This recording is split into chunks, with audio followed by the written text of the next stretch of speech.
Madalas pakiramdam mo kailangan mong patunayan ang sarili mo sa lahat.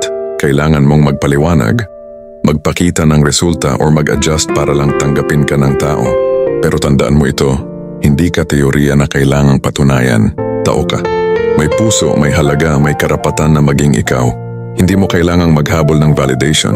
Ang tingin ng iba ay hindi basehan ng worth mo. May mga taong hindi ka maiintindihan kahit anong paliwanag mo.